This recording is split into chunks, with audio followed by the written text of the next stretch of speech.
الحمد لله وحده والصلاة والسلام على سيد المرسلين وعلى آله وأصحابه أجمعين.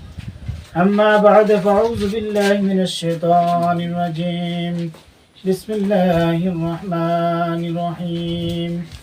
ولا تزير وازرة وزر أخرى. صدق الله المولانا العظيم. সম্মানিত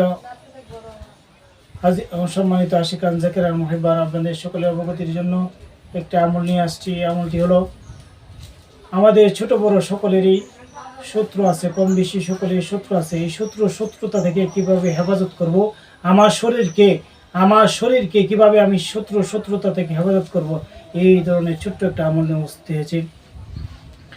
আপনি যদি শত্রুর মাঝখানে থাকেন, অথবা শত্রুর কাছে আপনাকে যেতে হবে কোনো কাজের জন্য, অথবা শত্রুর ভয় লাগতেছে আপনার ভিতরে, ওই রাস্তা দিয়ে আপনি যাবেন, শত্রু আপনাকে আক্রমণ করতে পারে।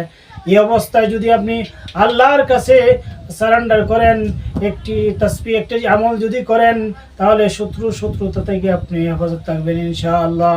আমলটি হলো, হাসবি আল্লাহু লা ইলাহা ইল্লাল্লাহু ওয়াহদাহু লা শারীকা লাহু লাহুল মুলকু ওয়া লাহুল হামদু ওয়া হুয়া আলা কুল্লি শাইইন কাদির। আমি আবার বলতেছি, হাসবি আল্লাহু লা ইলাহা ইল্লাল্লাহু ওয়াহদাহু লা শারীকা লাহুল মুলকু ওয়া লাহুল হামদু ওয়া হুয়া আলা কুল্লি শাইইন কাদির।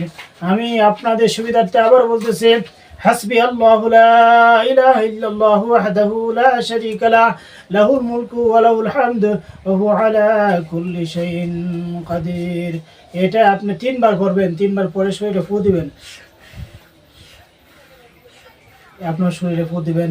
শত্রু যত বড়ই হোক, যত কঠিন শত্রুই হোক, কোনো শত্রু ইনশাল্লাহ আল্লাহর রহমতে আপনার কোনো ক্ষতি করতে পারবে না। আল্লাহ সুবহানাহু ওয়া তাআলা আমাদের সকলকে উক্ত আমল করার তৌফিক দান করুন। ওয়া আখির দাওয়ানা আনিল হামদুলিল্লাহি রাব্বিল আলামিন।